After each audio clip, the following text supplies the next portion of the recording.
안녕하세요. 사도행전 3강 두 번째 시간입니다. 앞선 3장 1절부터 10절까지 내용에 이어지는 상황을 볼 텐데요.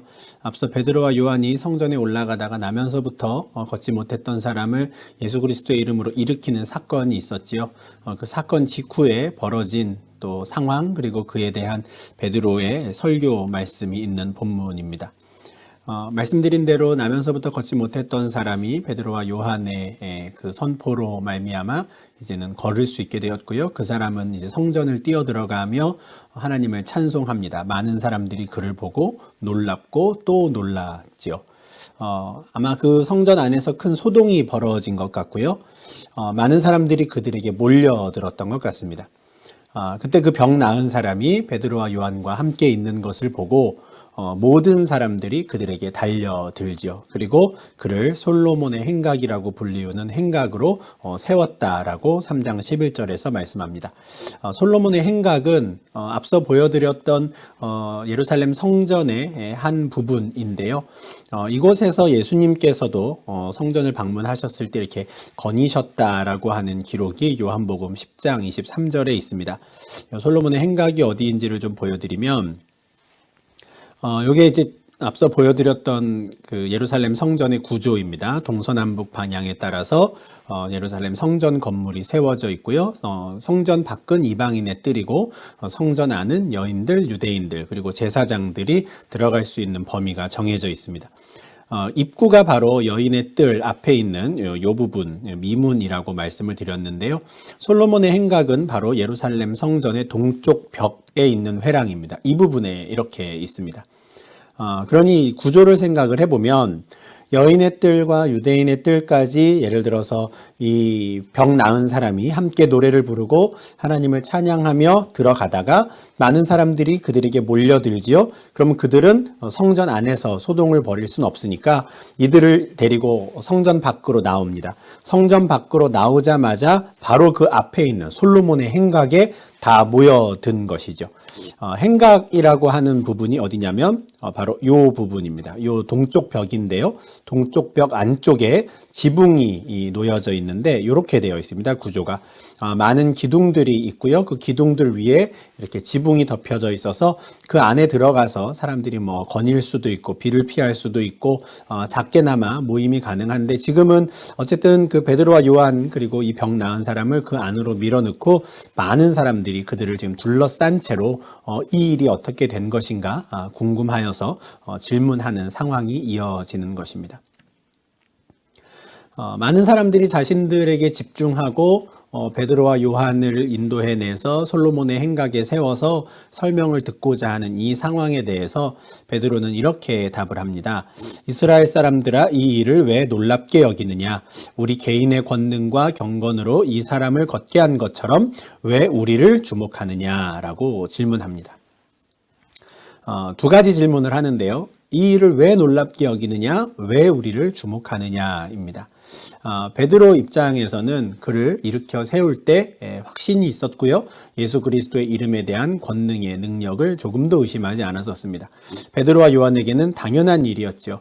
그러나 이스라엘 사람들이 이것을 놀랍게 여기는 것을 보고 이 당연한 일을 왜 놀랍게 여기느냐? 그리고 마치 이것을 우리 힘으로 한 것처럼 왜 우리를 주목하느냐라고 질문하는 것입니다. 그러면서 13절에서부터 베드로는 이 사건을 계기로 예수 그리스도의 죽으심과 부활에 대한 소식을 증거합니다. 구조는 앞선 2장과 마찬가지입니다. 2장에서도 많은 사람들의 시선을 끄는 사건이 먼저 벌어졌죠. 오순절에 성령 강림하셨고 그 이후에 이들이 각 나라 언어로 하나님 나라의 큰 일에 대해서 선포하기 시작했습니다. 그 일을 보고 궁금하게 여긴 많은 사람들이 사도들에게 모여들었고 그 기회를 빌어 베드로는 예수 그리스도의 죽으심과 부활에 대한 소식을 증거하였는데요. 똑같은 상황이 3장에서도 반복이 됩니다. 다만 3장에서는 그 성령의 능력이 이제는 병고침의 은사로 나타났고요. 그 은사에 놀란 사람들이 모여든 것이죠. 그리고 그들에게 예수 그리스도가 누구인지를 증거하는 베드로의 설교는 그대로 이어집니다. 근데 이 베드로의 두 번째 설교는 베드로와 또 다른 사도들, 제자들이 이 자신들이 믿게 된 예수 그리스도 그리고 예수 그리스도의 복음을 어떤 식으로 받아들였는가, 그리고 이것이 구약의 하나님과는 어떻게 연결되는 것으로 이해했는가를 아주 잘 드러냅니다. 시작이 이렇습니다. 아브라함과 이삭과 야곱의 하나님, 곧 우리 조상의 하나님이 그의 종 예수를 영화롭게 하셨느니라 입니다. 이 일을 하신 분은 새로운 신이 아니라는 거죠. 이 일을 하신 분은 우리 조상의 하나님, 우리가 지금도 예루살렘 성전에 와서 기도하는 그분이다. 아브라함과 이삭과 야곱의 하나님이 바로 이 일을 하신 것이다는 겁니다. 그렇다면 그분이 무슨 일을 하셨는가? 그의 종 예수를 영화롭게 하셨다입니다. 이 그의 종 예수를 영화롭게 하셨다라는 이 한 문장에 그 십자가에 못 박혀 죽으신 예수 그리스도를 다시 살리셨고 하늘로 들어 올리셨다라고 하는 그 모든 상황들이 함축되어 있습니다. 이 아브라함과 이삭과 야곱의 하나님이라는 표현을 베드로가 사용한 것에서 우린 이런 질문을 던질 수 있습니다. 사도들은 자신들을 유대교인으로 생각하고 있었는가?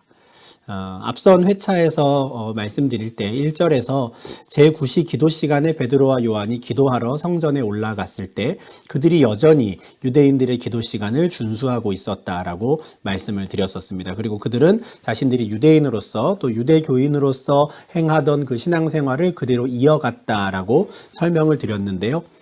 그것이 잘 드러나는 게 지금 이 두 번째 설교입니다. 베드로는 예수 그리스도를 영화롭게 하신 분이 그동안 우리가 몰랐던 새로운 신이라고 말하지 않습니다. 이들은 우리가 구약에서 그렇게나 보았던 아브라함과 이삭과 야곱의 하나님께서 바로 이 일을 행하셨다라는 것을 통해서 우리가 믿는 바, 우리가 선포하는 바가 우리가 지금까지 믿고 있었던 것과 다르지 않다라는 확신을 가지고 있었습니다. 쉽게 말하면 구약의 하나님과 신약의 하나님은 같은 분이다라는 확신이 있었던 것이죠.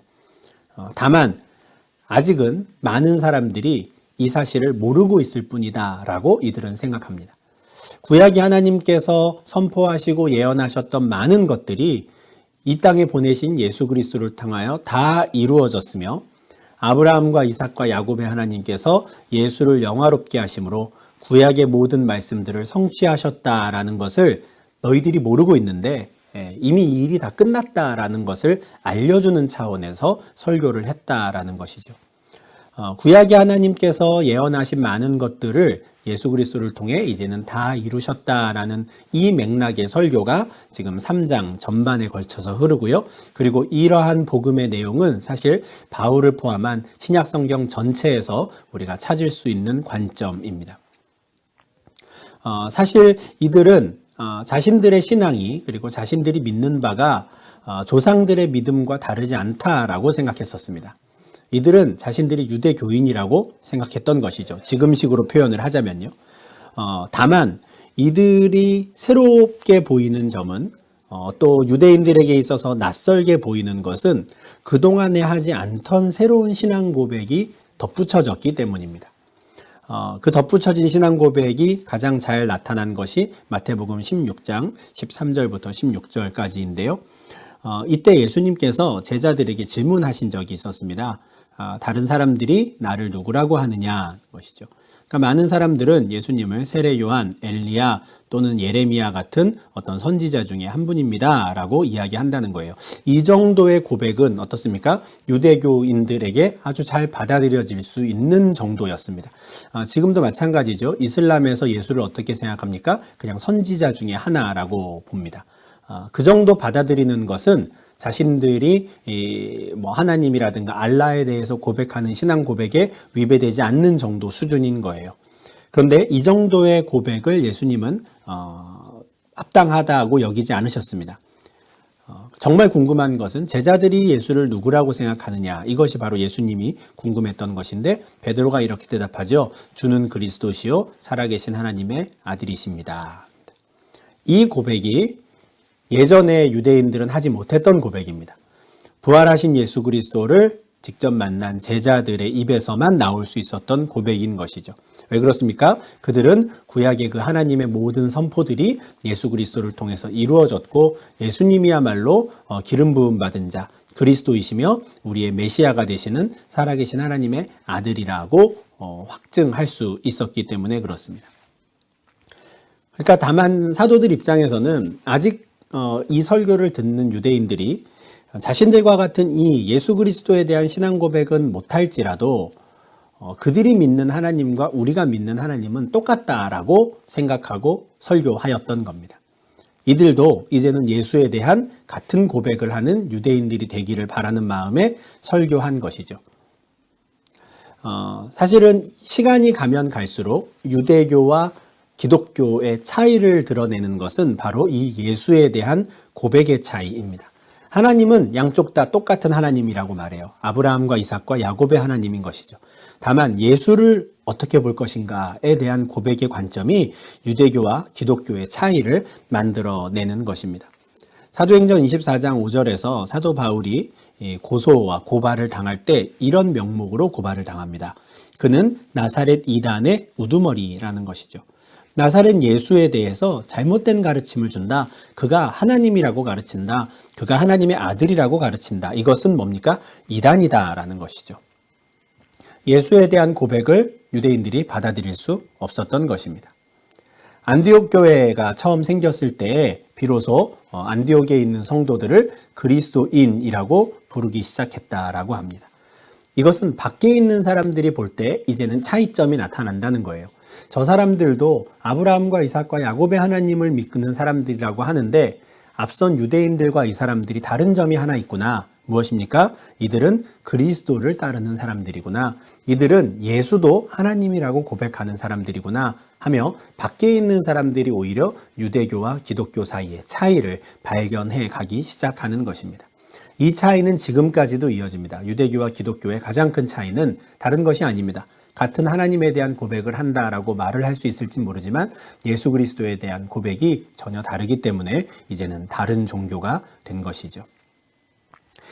베드로가 3장 13절에서 아브라함과 이삭과 야곱의 하나님 곧 우리 조상의 하나님이 그의 종 예수를 영화롭게 하셨느니라라는 이 선포는 참 짧은 문장이지만 사도들이 자신들의 신앙, 자신들의 믿음의 뿌리를 어떻게 생각하고 있으며 그리고 자신들이 새롭게 신앙의 대상으로 삼게 된 예수를 어떤 분으로 고백하고 있는가를 아주 잘 드러내는 한 문장입니다. 만약에 이 문장에 아멘 할 수 있다면 그는 그리스도인이 되는 것이고 이 문장을 받아들이지 못한다면 그는 그냥 유대교에 머무르게 되는 것입니다.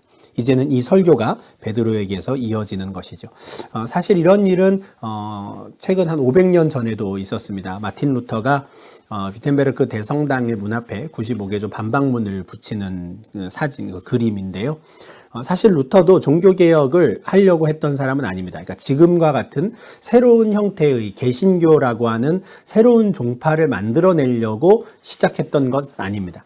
이 사람은 철저히 자신을 카톨릭 교도로 생각하고 있었고요. 로마 카톨릭이 이렇게 갱신되었으면 하는 바람에서 시작한 일이었죠. 그러나 그의 생각은 로마 카톨릭과 근본적으로 차이가 있었고 시간이 가면 갈수록 이제는 로마 카톨릭이 아닌 개신교, 기독교라고 하는 또 다른 형태의 새로운 종파로 구분되기 시작했고 분리가 되기 시작한 것이죠.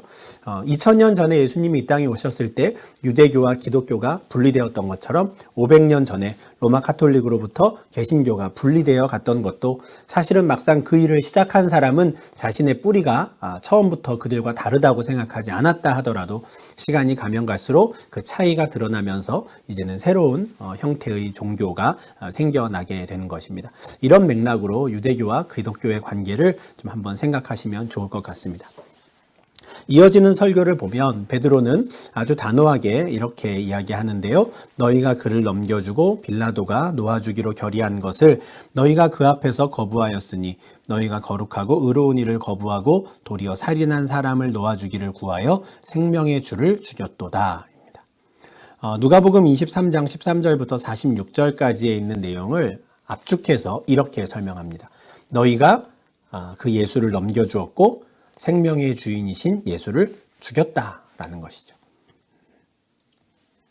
그런데 그 일이 그렇게 끝나지 않고 어떻습니까? 하나님이 죽은 자 가운데서 그를 살리셨으니 우리가 이 일의 증인이라 라고 말하는 것이죠. 참 이 내용이 앞서 보았던 아브라함과 이삭과 야곱의 하나님이 그 예수를 영화롭게 하였다라는 것, 그리고 이 일에는 우리가 바로 증인이다라는 것이 베드로 설교의 핵심입니다. 그는 기회가 있을 때마다 이 사실을 이야기합니다. 예수를 하나님이 살리셨다. 우리가 다 이 일의 증인이다. 2장 32절에서도 이야기를 했는데요. 지금 베드로를 포함한 모든 사도들은 자신들이 무엇의 증인이어야 하는지 또 누구의 증인이어야 하는지를 아주 잘 알고 있었고요.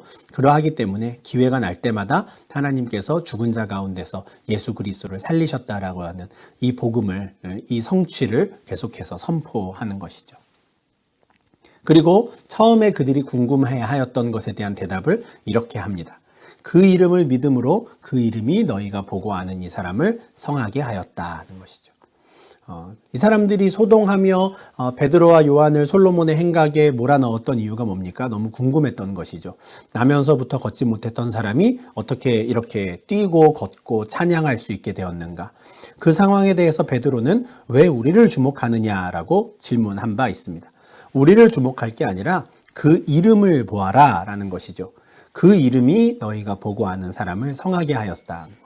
실제로 그러하지요. 베드로가 그 사람의 오른팔을 들어서 일으켜 세울 때 나사렛 예수 그리스도의 이름으로 그를 일으켜 세웠고요. 그때 그의 발과 발목에 힘이 주어졌었습니다. 그러니 바로 그 이름이 그를 성하게 하였는데 왜 우리를 주목하느냐 하는 것이죠. 여기서 특이한 표현이 나오는데요. 그 이름을 믿음으로 또 예수로 말미암아 난 믿음이 이 사람을 완전히 낫게 하였다라고 하여서 믿음에 대한 이야기가 나옵니다. 좀 궁금하지요. 우리가 16절 말씀을 얼핏 보면 병고침을 받은 사람에게 이미 이 믿음이 있었던 것처럼 보이는 문장입니다. 그 이름을 이 사람이 믿었기 때문에 이 사람이 나았다는 식으로 설명이 될 수 있는데 저는 그것보다는 이를 일으켜 세운 베드로와 요한이 나사렛 예수 그리스도에 대한 이름에 대한 믿음이 있었던 게 아닌가 이렇게 생각합니다. 사실 그 병고침 받은 사람은 어떻게 된 영문인지를 모릅니다. 나사렛 예수에 대한 그가 살아났고 어떤 우리가 복음이라고 하는 것에 대한 소식을 제대로 듣지도 못했을 가능성이 많죠. 많은 사람들이 그에게 말을 걸지 않았을 테니까요. 그러니 지금 여기서 말하는 이 믿음은 그를 일으켜 세운 베드로와 요한의 믿음으로 보는 것이 더 적합하지 않나 생각합니다. 사도들에게 나사렛 예수 그리스도의 이름에 대한 믿음이 있었고요. 그 이름에 대한 믿음으로 말미암아 그 사람을 일으켜 세울 수가 있었던 것이죠. 여기서 자꾸 그 이름 하고 하는 표현이 나오는데요. 베드로는 지금 이 설교에서 예수님에 대해서 되게 다양한 표현을 사용합니다. 6절에서는 나사렛 예수 그리스도, 13절에서는 하나님의 종, 14절 거룩하고 의로우니, 15절은 생명의 주. 이 모든 것이 예수님을 가리키는 표현이죠. 이것이 16절에서는 그 이름이라고 하는 단어로 표현됩니다. 구약에서도 그렇지만 신약에서도 누군가의 이름은 그 사람 자체를 가리킵니다. 그냥 단지 어떤 사람의 이름, 그냥 호명하기에 좋은 어떤 명칭에 불과한 게 아니라 그 사람의 본질을 담고 있고요. 그 사람의 모든 것을 의미합니다. 예수 그리스도의 이름의 능력이라는 것은 나사렛 사람 예수 그리스도, 그리고 하나님의 종으로 이 땅에 오신 분, 거룩하고 의로운 분, 그리고 온 생명의 주인이신 그 예수 그리스도의 본질을 다 함축하는 것이죠. 그게 바로 그 이름입니다. 그 이름에 대한, 다시 말하면 예수 그리스도에 대한 믿음으로 말미암아 이 사람이 일으켜 세워질 수 있었다라고 지금 베드로는 이야기하고요. 그러하니 우리가 아닌 예수 그리스도를 주목해라 라고 지금 당부하는 것입니다. 17절에서부터 베드로는 본격적으로 그들에게 선포하고 권면하기 시작합니다. 이 일이 어떻게 된 영문인지 전혀 몰라 놀라고 있는 그들에게는 아주 중요한 권면을 하는데요. 일단 그들을 형제들이라고 부릅니다. 형제들아, 너희가 알지 못하여서 그리하였으며 너희 관리들도 그리한 줄 아노라. 것이죠. 앞에 있는 이 유대인들은 모두 베드로의 입장에선 형제들입니다. 아브라함과 이삭과 야곱의 하나님을 섬기는 사람들이죠. 우리 조상의 하나님이라고 부를 수 있을 그 형제들입니다. 근데 그 형제들이 한 일들이 무엇입니까? 생명의 주를 죽이는 일을 한 것이죠. 그들이 했던 죄에 대해서 베드로는 분명히 지적합니다.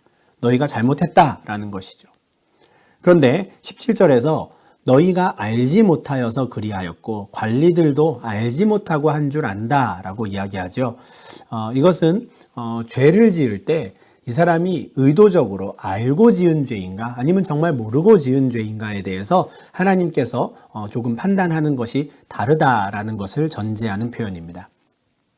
구약에서도 이런 말씀이 있는데요. 민수기 15장에 보면 어떤 사람이 부지 중에 잘 모르고 범죄하였을 때 다르게 취급하는 장면이 있습니다. 예수님께서도 십자가에 자신을 못 박는 자들을 위해 이렇게 기도하시죠. 아버지 저들을 사하여 주옵소서 자기들이 하는 것을 알지 못함이니이다. 만약에 이들이 모든 것을 다 알고 예수를 죽였다면 그는 용서받지 못합니다. 예수님 당시 종교 지도자들이 그러하죠. 그러나 지금 직접 못을 박는 자들 누굽니까? 로마의 군인들 또는 나를 십자가에 매달으라고 소리치는 저 이스라엘 백성들, 그들은 자기들이 하는 것을 알지 못하고 하니 하나님 용서해 주십시오라고 예수님이 말씀하시는 것이죠. 베드로가 지금 하는 말은 그겁니다. 너희가 생명의 주를 죽였다. 그것은 너희의 죄다. 그러나 너희가 알지 못하고 한 것을 우리가 안다라고 이야기하죠. 너희가 알지 못하고 한 일인데 하나님께서 어떻습니까? 그 모든 일들을 이미 예언하신 대로 다 이루신 것이다 라고 말씀합니다. 그러나 하나님이 모든 선지자의 입을 통하여 자기의 그리스도께서 고난받으실 일을 미리 알게 하신 것을 이와 같이 이루셨느니라. 너희는 모르고 했을지라도 그 모든 것이 하나님의 섭리 가운데 이루어진 것이라고 우리는 믿는다는 말입니다. 사도행전 1장 16절에서도 사도들은 마띠아를 또 다른 사도로 세우기 전에 가룟 유다를 통해 행한 그 일들이 다윗의 입을 통해 하나님께서 선포하신 것을 성취한 것이다 라고 말씀한 바가 있습니다. 근데 우리가 이것을 잘 이해해야 합니다. 하나님께서 이미 작정한 일을 이루시는데 가룟 유다가 사용되었으니 가룟 유다가 죄가 없다 이렇게 말할 수 없습니다. 지금 상황도 마찬가지입니다. 하나님께서 모든 선지자의 입을 통해 말씀하신 것을 이루시기 위해 예루살렘 사람들을 사용하셨다. 그러니 그들은 죄가 없다. 이렇게 말할 수 없는 것이죠. 그들은 죄를 지었습니다. 생명의 주를 죽였죠.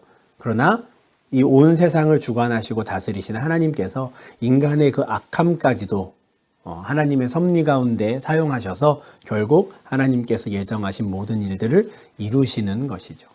그러하니 하나님께서 어차피 다 하신 것이니 나는 죄가 없습니다 라고 하면 안 되는 거예요. 하나님께서 이루어 가신 그 일들 가운데 내가 하나님 앞에 범죄하였다면, 죄를 지었다면 그것은 회개해야 하는 것이죠. 내가 그것을 방해했다고 해서 하나님이 계획하신 일이 안 이루어지는 것은 없습니다. 하나님은 작정하신 일을 이루시죠. 다만 그 이루어 가시는 중에 각 사람이 하나님에 대해 어떤 말과 어떤 행동을 했으며 하나님이 이루어 가시는 일에 대해 어떤 태도를 취하였는가에 따라서 하나님께서 벌을 내리기도 하시고 또 칭찬하기도 하시는 것입니다. 그러니 지금 이제 이들이 해야 하는 것은 나는 죄가 없습니다 하는 게 아니에요. 그들은 회개해야 합니다. 그들은 회개하고 돌이켜 죄 없이 함을 받아야 하는 것이죠. 이 메시지도 앞서 사도행전 2장 38절에서 베드로가 처음으로 선포했던 복음의 내용과 같습니다. 그들이 회개할 때 성령을 선물로 주실 것이고 그들이 세례를 받으면 그들은 죄사함을 얻게 될 것입니다. 그 일을 이들에게도 주시기를 지금 베드로는 간구하며 권면하는 것이죠. 너희가 회개한다면 너희는 죄사함을 받을 것이고 바로 그날이 너희가 새롭게 되는 날이다 라고 선포하는 것입니다. 이어지는 20절부터 지금 베드로는 앞서 하나님께서 많은 선지자들의 입을 통해 하신 말씀이 이렇게 이루어졌다라는 것을 보여줍니다. 이것은 아마 여러 가지 말로 논증하여서 예수가 그리스도인 것을 증명해내는 증인으로서의 사역의 한 부분이라고 생각을 하는데요. 지금까지 베드로는 두 가지를 이야기했습니다. 이 40년 동안 나면서부터 걷지 못했던 사람을 일으켜 세운 것은 나사렛 예수 그리스도의 이름의 능력이다. 하나님께서 그를 살리셨다라는 것이고요. 너희가 예수를 죽인 것은 선지자들의 입을 통하여 하신 일들을 말씀을 하나님이 성취한 것이다. 그러니 너희들은 어서 그 예수 그리스도 앞에 나와 회개하라 라고 이야기했죠. 20절부터는 어떤 말씀들이 어떤 선지자의 어떤 말씀이 이 하나님의 사역 가운데 이루어진 것인가를 하나하나 보여주기 시작합니다. 그것이 20절인데요. 하나님께서 예수님을 보내신 것은 갑작스럽게 된 게 아니다는 겁니다. 이미 예정하신 대로 하나님의 계획 가운데 이루어진 것이고 이것은 영원 전부터 거룩한 선지자들을 통해 이미 예언하신 것이다 라고 이야기하죠. 제일 먼저 그는 모세를 이야기합니다. 모세가 신명기 18장 15절과 19절에서 이렇게 말한 바가 있습니다. 너희 형제 가운데서 하나님께서 나 같은 선지자 하나를 세울 것인데 너희는 그가 무슨 말을 하든지 그의 말을 들어야 한다. 누구든지 그 선지자의 말을 듣지 않는다면 그는 멸망당할 것이다 라고 모세가 말했는데 바로 그 선지자가 누구라는 겁니까? 예수 그리스도다라는 것이죠. 24절은 사무엘 때부터 이어 말한 모든 선지자도 바로 이것을 가리켜 말한 것이다 라고 이야기합니다. 모세도 그렇고 사무엘 이후의 모든 선지자도 그렇고 그들이 예언하였던 모든 것이 다 이 예수 그리스도를 가리키는 것이다 라고 논증하는 것이죠. 앞서 사도들은 유대교인이었나라는 질문을 여기서도 다시 한번 할 수 있는데요. 그들은 그렇습니다. 그들은 자신들이 유대교인으로서 아브라함과 이삭과 야곱의 하나님을 믿는 자들이라고 확신을 가지고 있었어요. 그렇기 때문에 이들에게는 모세의 글과 선지자의 글이 아주 중요했습니다. 유대교인이었으니까요. 다만 그 모든 말들이 이제는 예수 그리스도를 통해 이루어졌다라는 것을 이제는 증거하는 유대교인들이 된 것입니다. 같은 맥락의 복음이 사도 바울을 통해서도 전해졌습니다. 로마서 3장 21절에서 바울은 예수 그리스도의 죽음과 부활을 하나님의 의라고 표현하면서 바로 그것은 율법과 선지자들에게 증거를 받은 것이다 라고 말하고요. 로마서 10장 4절에서는 예수 그리스도야말로 율법의 마침이시다 라고 이야기합니다. 예수 그리스도가 구약과 동떨어져서 갑자기 나타난 누군가가 아니라 구약의 말씀을 성취하신 하나님의 예언하신 말씀을 다 이루신 분으로 예수 그리스도를 소개하는 것이죠. 예수님께서도 본인을 그렇게 이야기하셨습니다. 마태복음 5장에서 나는 율법이나 선지자를 폐하러 온 게 아니라 완전하게 하려 왔다라고 말씀합니다. 하나님은 모세의 글인 율법, 선지자의 글을 이루시기 위해 예수를 보내셨고요. 예수님이 오셔서 그 모든 것을 완전하게 하신 것이죠. 예수님이 사역하시던 중에 높은 산에 올라가서 변화되신 적이 있는데요. 누가복음 9장 30절에 따르면 예수님이 높은 산에서 변화되셨을 때 나타났던 두 사람이 모세와 엘리야입니다. 모세의 글, 율법이지요. 율법과 선지자의 완성이 바로 예수 그리스도다라는 것을 상징적으로 보여주는 장면입니다. 그러니 사도들에게 있어서 예수 그리스도의 복음은 유대인들에게는 잘 받아들여지는 게 당연한 겁니다. 그래야만 합니다. 정말 그들이 모세와 선지자들의 글을 잘 알고 있다면 이 모든 것이 예수를 통해 이루어졌구나라는 것을 잘 받아들일 수 있어야 하는 것이죠. 그래서 그들은 틈만 나면 아브라함과 이삭과 야곱의 하나님께서 하신 일들이 예수를 통해 이루어졌다라는 맥락으로 계속해서 복음을 전하게 되는 것입니다. 베드로는 25절에서 유대인들을 너희는 선지자들의 자손이다, 언약의 자손이다 라고 말합니다. 그리고 아브라함의 씨로 말미암아 복을 받게 될 것이라 했는데 바로 그 일이 이제 일어났다라고 선포합니다.